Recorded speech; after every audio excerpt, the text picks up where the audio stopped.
Welcome to the Talking Transformation podcast, presented to you from Cape Town here in the Western Cape, South Africa. The podcast is presented with a view to providing a platform and voice for built environment professionals and interest groups who are working towards transforming the places and spaces here in South Africa. It's dedicated to the individuals and community groups who are supporting both the formal and informal processes that are shaping our cities and our spaces. Welcome to another episode of the Talking Transformation podcast, and this time another book review. A new publication has tackled the complexities, the processes and the policies around density. The book, Densifying the City, Global Cases and Johannesburg, draws on experience and inputs from a host of leading academics and practitioners and considers some 25 inputs from some of South Africa's leading academic minds. Densifying the City does what it says on the cover. It takes the reader on a series of case studies as diverse as Istanbul in Turkey, Sydney in Australia, Beijing in China, and the poster child for transit-orientated development, Curitiba in Brazil. There's a lot to digest. Density in both its informal and formal forms, and the evolution of policy and urban management approaches are all considered within the book. Closer to home and through Johannesburg as the primary case study, the book considers the forms in which density takes via different spaces, different processes, different participants. The ambition and realisation of density through transit-orientated development, or TOD, adds a third dimension to our conversation. We consider the issue of Johannesburg's corridors of freedom, and observant listeners would know that this was the second Talking Transformation podcast theme that we looked at way back in July and August of 2019. This conversation gives us an opportunity to update the perspectives and thoughts on this issue through an academic lens. I'm delighted to welcome the editorial team for the book on this episode. The voices of Margot Rubin and our very first guest on the Talking Transformation podcast way back in 2019, Philip Harrison, are two voices familiar to those of you who followed the podcast's fortunes. The voices of Alison Todes and Alexandra Applebaum would be new to all of you as first-time guests on the podcast. It promises to be a rich conversation with colleagues at the pinnacle of their game. We hope you enjoy the episode, and as always, encourage your feedback through our social media platforms, including Twitter. You can find us at Talking Transfo, the number 1, or leave us a voice message on our voice message service on the Anchor podcast platform. Enjoy the episode. So it's just gone 7:30 on Wednesday, March the 3rd, and I'm absolutely delighted to have the editorial team of the newly released book, Densifying the City, Global Cases and Johannesburg.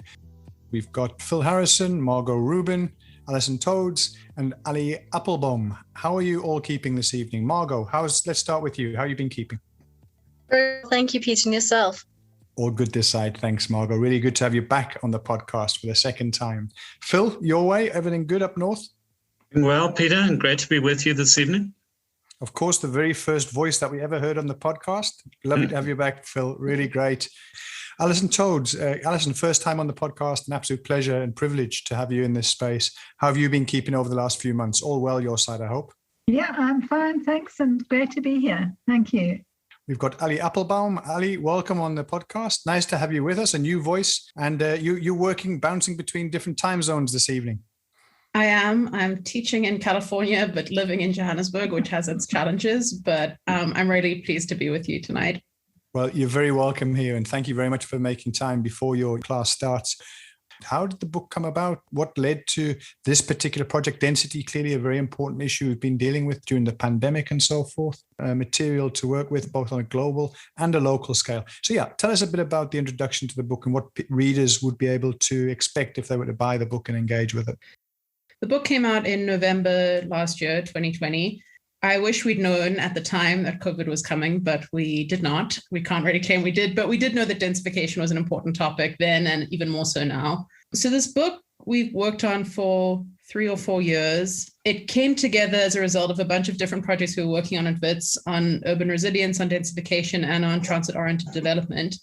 And all of these were focused on Joburg, but they had a global comparative aspect to them. And that's obviously really important in the book. So in December 2017, we had a workshop at WITS with colleagues from the Bricks Plus City Lab, which Phil has been involved in running, and others who had responded to our open call for abstracts for work on densification in Johannesburg. And that was really the start of this project. from the beginning, the editors and contributors all shared an interest in the kind of empirical realities of densification. So the debate around densification was at the time and still is very normative and very polarized. And we set out to bring together a book that looked beyond this normative theory, and instead of arguing, which a lot of literature does, that densification is good or bad, we really wanted to look at the complex, varied, spatial and socioeconomic realities of densification. So the chapters look at the policies and processes of densification, which have manifested often in very unanticipated or contradictory or contrary ways. They highlight the roles of numerous actors, policy actors, private developers, government officials, and I think most importantly of residents and their role in densifying or de-densifying cities. To me, I think the guiding question of the book is not, as is the case in most literature, should we densify or de-densify cities, but it's really how does densification unfold? And to answer the question on the cases, so as I said, the global conversation with Johannesburg has been really important to us. And the main case, of course, is this extended case study of Johannesburg, which is a city we all have studied in various ways, and we think has some really important insights to offer in debates about densification, even though it's often not cited in densification literature, but we'll get to that later. But because we didn't just want to produce an edited volume on Johannesburg, we decided we would place the city in conversation with others across the world. So in the end, we included chapters on 8 cities, excluding Joburg, mostly in the global south and many in BRICS countries. So we look at Sao Paulo, Curitiba, Istanbul, Delhi, Beijing, Sydney, Nairobi, and Maputo. Our logic wasn't to try have a representative spectrum of every case, of all the different possible variations of densification, but instead the cases really had something interesting and significant to say about density in their own right. And then also they had something to say in conversation with Johannesburg. And some cases like Curitiba are renowned in the density literature, and everyone speaks about them. And then other cases like Maputo, we seldom consider when we're talking about the politics or practices of densification. We're really hoping that these 8 cases, together, of course, with the in-depth study of Joburg, help to add nuance and depth to conversations about densification going forward and move us perhaps in some ways beyond this polarized we should or shouldn't debate. In a debate, it remains, Ali. We've seen initiatives to reduce density, particularly within our informal settlements, and I'm sure we're going to talk about that during the course of the conversation.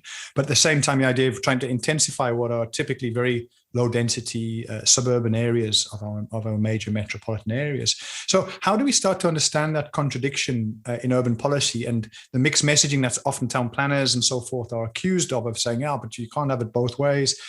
In answering that, can we talk about the relationship between quality of life and density in the examples you've looked at? Let me start by saying that in terms of policy, in fact, there has been this broad trajectory away from sort of an earlier repudiation of density towards an embrace of density, not complete embrace, and there certainly are complexities. But broadly speaking, a consensus has emerged around the virtues of urban compaction, supporting more vibrant economies, greater social mix, more sustainable lifestyles. And that's clear in the New Urban Agenda and the work of the World Bank, OECD, UN Habitat, planning policies across the scales of government in South Africa. But in practice, there is, as you said, there's a lot more complexity because politicians, decision makers are not only responding to these technical proposals of planners, they also, in fact, responding to an interplay of interests, to public pressures, and these are really diverse. So we have to understand the politics of density. There's so many interests at stake and so many motivations underlying these processes. And so the rationale for or against densification often obscures these other interests. And there are also these many different cultural and personal preferences in relation to density. That's very evident from our case studies. There's that whole experiential dimension and great disparity across space in the tolerance for high density living. So the discussion in Hong Kong is very different from Johannesburg. And so because of these multiple pressures, the actual practice of density really does differ from what may seem to be a dominant policy discourse, and contradictions do become apparent. You've mentioned informal settlements, and that's really clear. I could also mention this trend in many parts of the world towards new city development. So creating a new seems to abandon the existing already dense urban fabric with its problems and its vitality, a la Jane Jacobs. With these new cities, the images projected also suggest density, high-rise apartment blocks, glitzy apartment blocks surrounded by these perfect parks and happy pedestrians. So maybe that's the point, that it's not always about density per se, but about the aesthetics of density, about the type of density, about what's perceived as good density and bad density. And new cities offer this apparent counterpoint to bad density with its informality, its slums, and its social problems.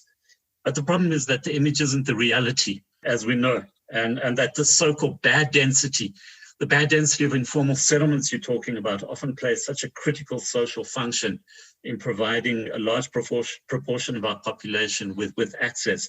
So, and then finally, the relationship between living standards and density can never be direct, whether positive or negative, because it's mediated by so many different factors. So urban form is so critical. You can have high density, but high density on the urban edge, far from places of employment. That doesn't really help. You can have high density with supported by really good infrastructure and facilities, and that will work. But you can have high density without that supportive facility and infrastructure, and the consequence can be misery in everyday life. So it's a really complex relationship, Peter. When you talk about bad densities, I'm thinking about things like, the ability to render services, to get into, if there's a fire or an emergency, into these areas in informal settlements. In the same way that I think of overcrowding of certain buildings in central business district of Johannesburg. Again, I think we will talk about some of these examples, but just to expand a bit on this idea of bad density, and what do we imagine, and what are the challenges in terms of urban management, in terms of service delivery, when we talk about excessive density in these urban spaces? So when I'm talking about bad and good density, there's a bit of irony in the way we use the terms. So the existing city, at least to those who are promoting the idea of building anew, is seen as an example of bad density. It's dense, but it's associated with overcrowding, and what they offer is good density, which is this new sort of glitzy new city development. But it's not to romanticize existing urban areas. It's not to say there aren't serious problems in informal settlements, for example, and that the Western Cape approach of reblocking, for example, isn't a good approach and wouldn't really help in making density work far better for the residents. You have to look contextually.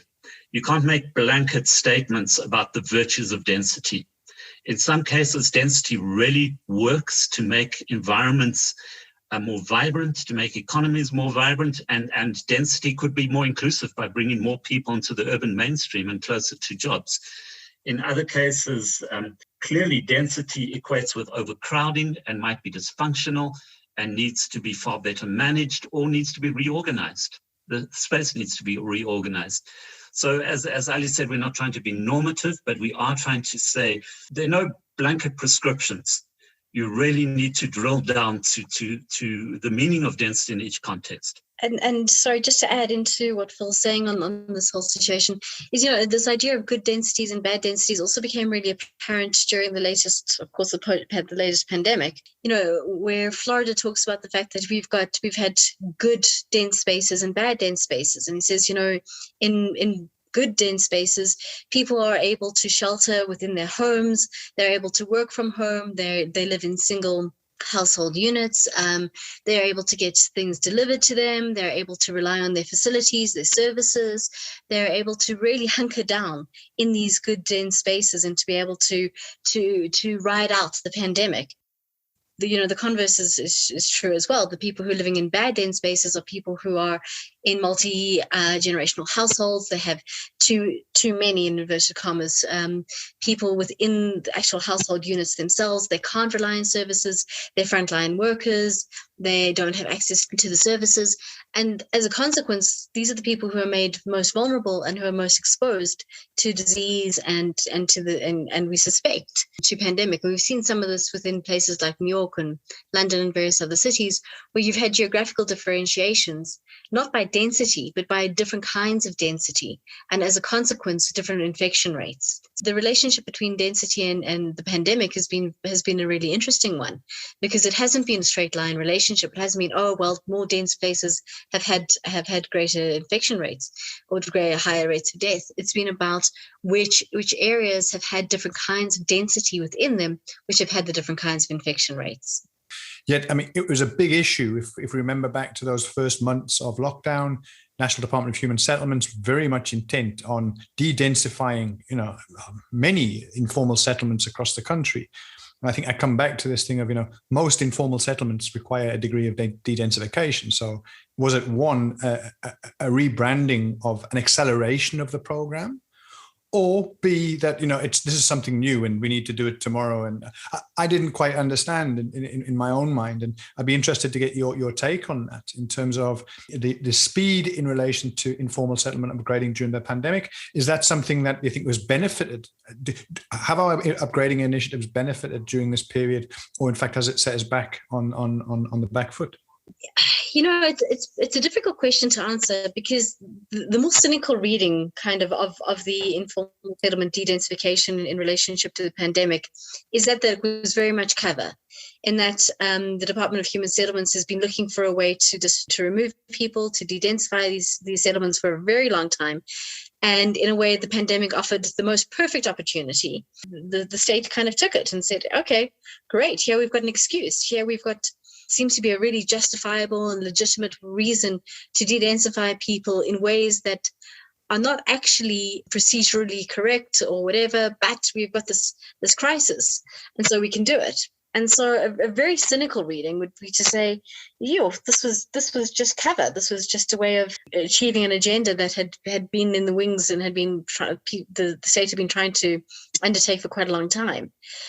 However, having said that, I mean, there was, of course, a rational concern about the pandemic within informal settlements and within more crowded spaces. But the counter-argument to that is, well, instead of de-densifying, then, what should have been put in place was the access to services and better access to water and to sanitation and to whatever else, rather than the displacement of a whole bunch of people to, what people worry about might have been temporary accommodation, which didn't have the facilities, didn't have the social networks, which people need, particularly in times of crisis. The argument goes back and forth about what was actually driving or motivating the kind of informal settlement de-densification agenda around in kind of March, April last year. What is interesting about it as well is that after there were so many objections from social movements, communities, kind of socioeconomic rights organizations and so on and so forth, that the state did listen and they reevaluated the de-densification stuff. So there was definitely a really good response and a very, to my mind, very, very democratic response to what was a very difficult decision, whichever way you look at it. So I think that's quite interesting as well. If we bring it closer to home and the Johannesburg as your principal case study, how did Johannesburg speak to or contribute to the global context that you've put into the book as the first part of sort of a 3-part journey? Conversely, what do you think the insights from the global case studies can come into that space from Johannesburg and inform the thinking around policy and implementation space in Johannesburg? Alison, any thoughts from your side in terms of case studies and how transferable they were within the Joburg and global context? There's this quite new or recent literature on densification and densities that is really complexifying definitions and understanding. And that's incredibly useful in thinking about policy, but also understanding processes. Just to take something simple from that international literature, and a case like Curitiba, which has been so widely feted, but actually when you get down to looking at it, there's this big disjuncture between population densities and built densities. It might be dense in terms of what they were trying to do in terms of the development of these high-rise units along the main routes. But actually, it's mostly the middle classes and upper income groups that live there. It's not the poor who actually still live pretty far away. They're not necessarily using public transport. They've also got cars, and actually the car ownership rates are pretty high. I think apparently about as much as Los Angeles. So what some of that literature really helps with, and some of the international case studies help with, is to really unpack the complexity of ideas about density.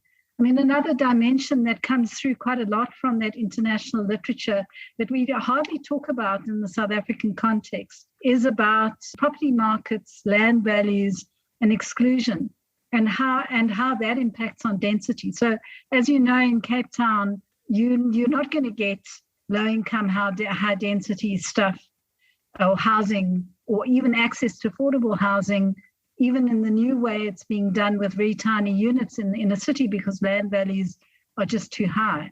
And you see those dimensions in the international literature quite a lot, and a lot of the contradictions on it.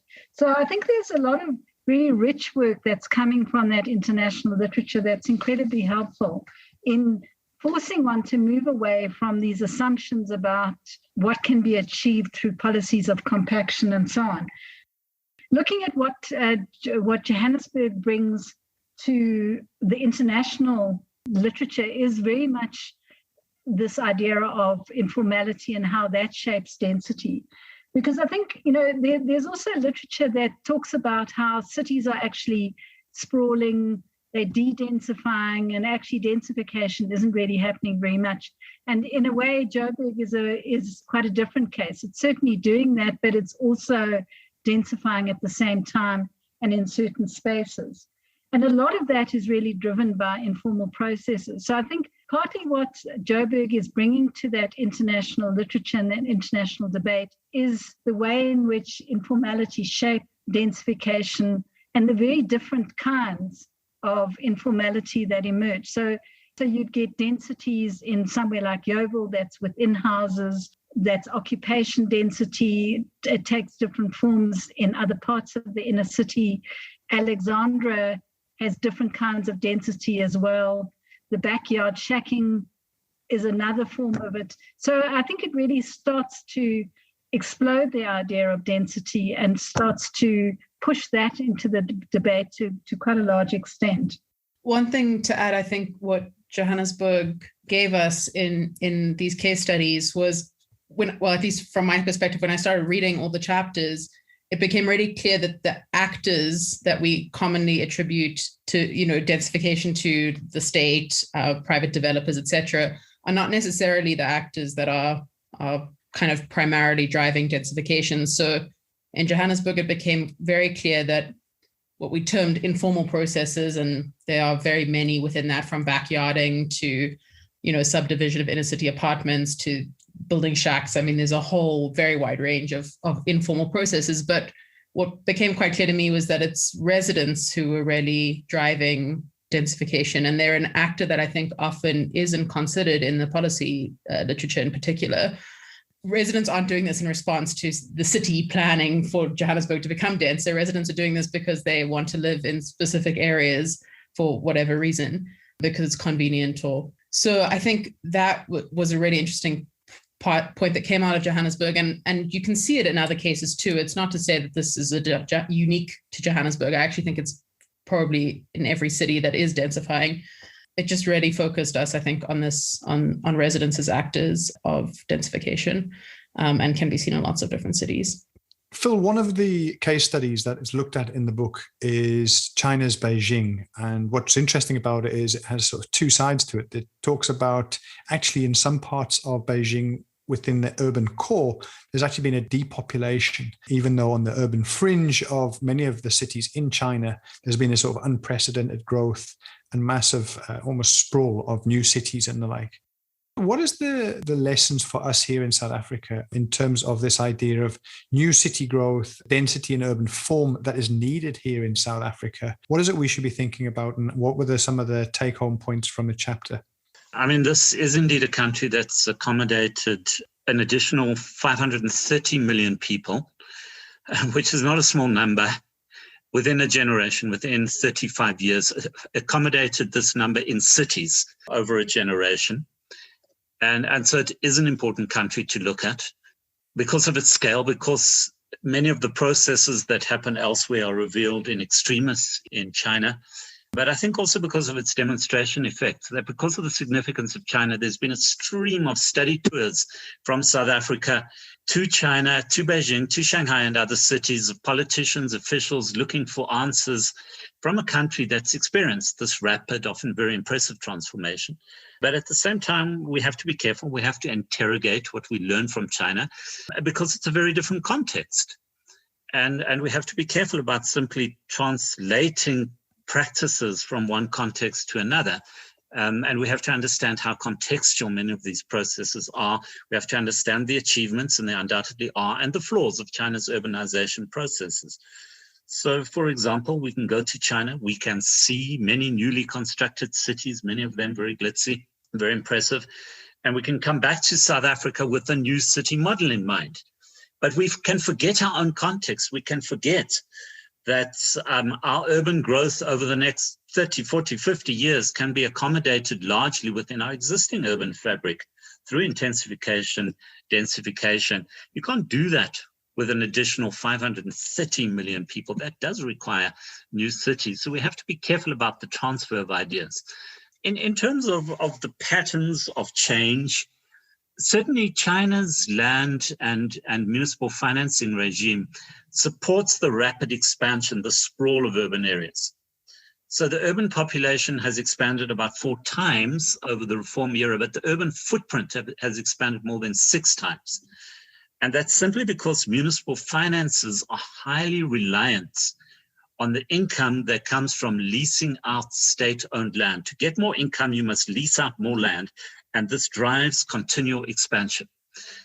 Like South Africa, planners talk about densification and compaction. But like South Africa, there are powerful forces working against densification. They're different forces in the context of China. But it still produces the contradiction. So that's what we can learn, not about the specifics, but about the fact that there are processes that countervail each other.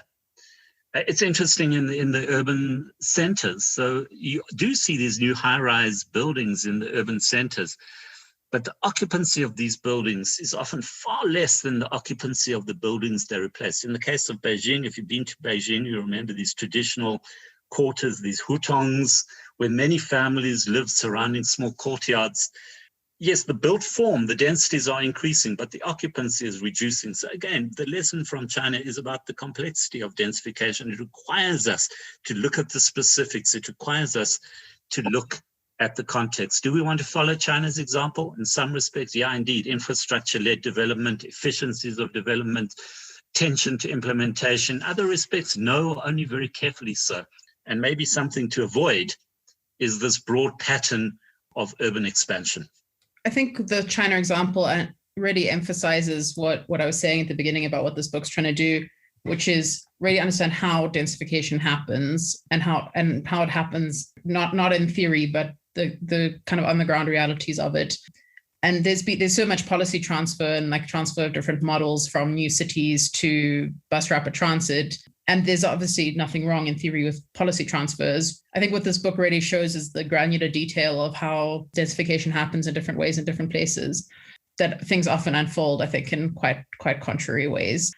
What are the primary drivers of density in Johannesburg, Alison? And how are these drivers basically shaping Joburg's urban form? What are some of the pros and cons that come from that? Are they the same in Joburg as they would be in Cape Town as to eThekwini or Nelson Mandela Bay? You know, the main things driving densification in Joburg would be informal processes. So it would be the inner city densification, quite a lot through increasing occupancy density in high-rise buildings, but also in houses around, backyard. And that compared to other parts of the country, that is much more extensive in Joburg. And you don't get the high-rise densification in Cape Town. You would get something similar in parts of the city of Tshwane and parts of Durban. Backyard shacks And that kind of densification that's happening all over the city, but to quite a large extent in the former townships and former RDP housing areas. I think that's happening in most cities in South Africa. And then obviously informal settlements, which you would also see in other places as well. The other kinds of densification that perhaps we don't think about as densification sometimes, which is pretty common across the country, is the shift to townhouse complexes, the more formal densification that's pretty much happening everywhere, including in the existing suburbs all over the show, on the edges of cities. So the edges of cities are becoming more dense than they used to be. Perhaps, again, more extensive in Joburg would be the densification through informal, affordable housing. Those more formal processes, the type of thing that the city of Joburg is trying to encourage through inclusionary housing, but perhaps for somewhat higher income groups that would try to do formal densification, but almost copying the informal process. Probably not huge, but it is quite important. In terms of the positives and negatives, I guess a lot of that densification, the informal densification, is about giving people access to better located areas. The backyard shacks would be about being in places that already have levels of infrastructure, though obviously it's putting pressure on that. And in a city, there's pressure on infrastructure. But that's more because from a policy perspective, those processes aren't being properly recognized and supported and considered as part of densification. So the policy is really about, well, what can we do about formal densification or formal processes of densification rather than actually trying to manage what we're seeing there. And I think that attitude is pretty much around everywhere.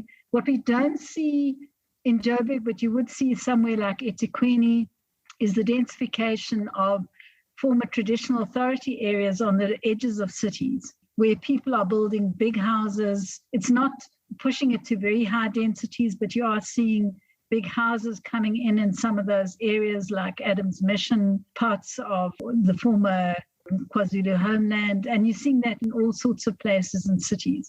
Obviously, we're not seeing that in Joburg.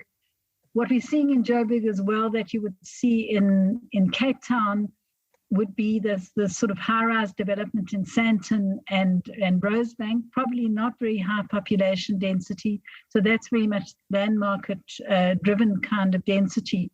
And I don't know that we know that much about how that's impacting on all the objectives of compaction policy, like, people shifting more to public transport, etc. We don't actually have much evidence about what that's doing and how one might want to see that. Phil, I'm thinking back to when you and I were working together there in Johannesburg, talking about transit-orientated development and spatial development frameworks in around Sandton, Rosebank, Midrand, precursor to 2010 and the World Cup and the rollout of the bus rapid transit systems, giving us a chance to really think not only about rail-based, but also now bus-based transport in support of that. So the idea of transit-oriented development becoming a major theme. I think we even had various symposiums about it with people from around the world who came and talked to us about it, trying to understand in a Johannesburg context. And you've dedicated a third chapter or a third part of the book specifically to TOD, or transit-oriented development, and reflecting on the Corridors of Freedom initiative. Now, again, I think that was one of the first podcasts that we dealt with. I think John Della Silamela, one of your successors in terms of executive director there at Johannesburg, talking very eloquently about the strengths and some of the weaknesses in the implementation of that. How does the book look at the success of TOD? And again, just from an anecdote point of view, I remember it's almost 7 years since I moved down to Cape Town from Johannesburg, and revisiting Sandton just over 18 months ago and getting off at the Gautrain station, could not believe the extent of change that had taken place in and around that precinct, around the station. What Alison talks about, major intensification, upscaling, but probably at a very exclusive and high-end, low population density threshold. What looks impressive and versus what it actually is holding in terms of density is potentially two different things.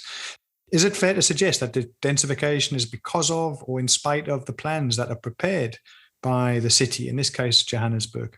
These large-scale projects with long timeframes can't easily be evaluated against sort of clear metrics or judged as a success or failure, even over the long term.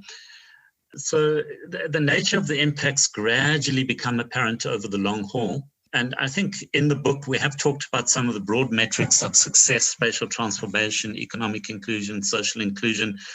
But in relation to each of these, there really is a complex story. Has it had a meaningful impact? Has it had an impact locally? Has it had an impact at the scale of the city? There might be quite different answers to those questions. I live just off one of the corridors, and I've certainly seen some impact from the program, especially in terms of student accommodation, which is a niche market for some developers attracted to the corridors. I've seen an improvement in public space. I've also looked at some of the figures in terms of development applications for new housing in the first few years of the corridors program. They're not unimpressive. In the Louis Botha corridor, it's 5,000 units in 60 applications. But against the vision proclaimed by the mayor in 2013, those outcomes are clearly very limited. One might say disappointing. In my view, in fact, the sustained implementation of the corridors over 10 to 15 years would have made a real difference. We don't know. There are many other uncertainties that may come into play apart from political change, which has clearly been a disrupting factor. It is difficult to answer that question. Perhaps looking back from 10 years into the future, we might get an easier answer. I can say that on the corridors, limited densification at least has happened because of the planning, because of the corridors, and more may have happened if the corridors were sustained at scale. But for the city overall, it's hard to avoid the conclusion, and I think Alison has pointed to that much of the densification, the bulk of the densification, is happening in spite of the plans of the city, is happening through processes that are not planned for, and that the contribution of a program such as the corridors may be significant in some respects, might turn out to be more significant in the long run, but to date has been extremely modest.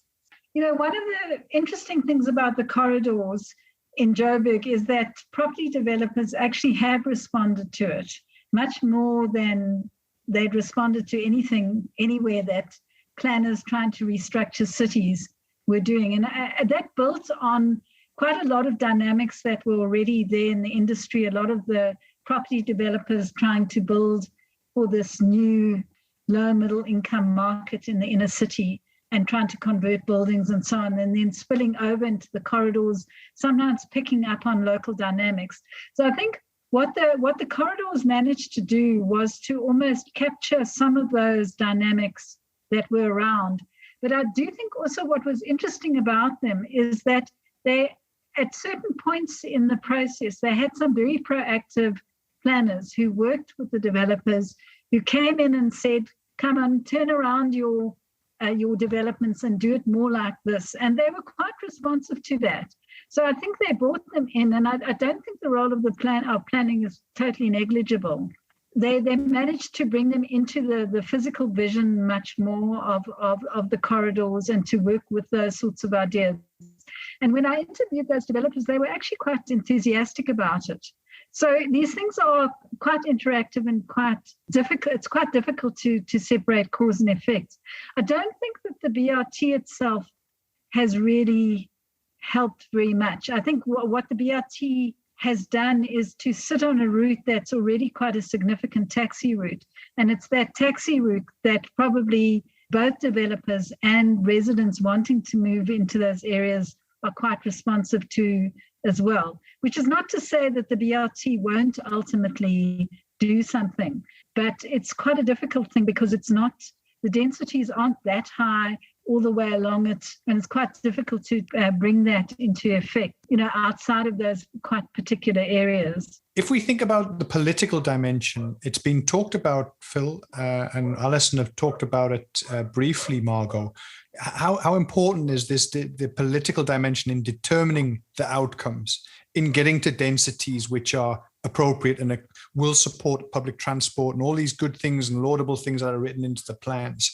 Is it politics in the political sense with the card-carrying ANC versus a DA versus EFF, or is it really around the power and influence of individuals, of developers, of communities, officials, NGOs, and the like?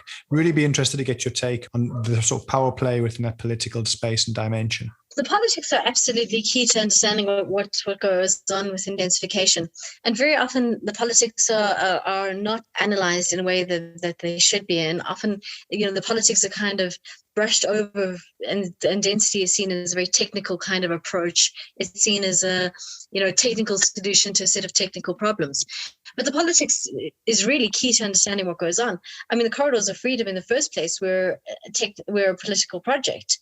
Mayor Tal, with a group of very powerful officials, saw this as his flagship project, saw this as his kind of legacy that he would leave on the landscape of Johannesburg. It would not have happened without this kind of political input from a strong mayor really pushing this agenda into the city itself. And so that's absolutely imperative. But of course, the difficulty with politics is that the political cycle and the kind of planning cycle are out of step with each other. The political cycle changes every 5 years, if not more, in the case of other kinds of things that go on.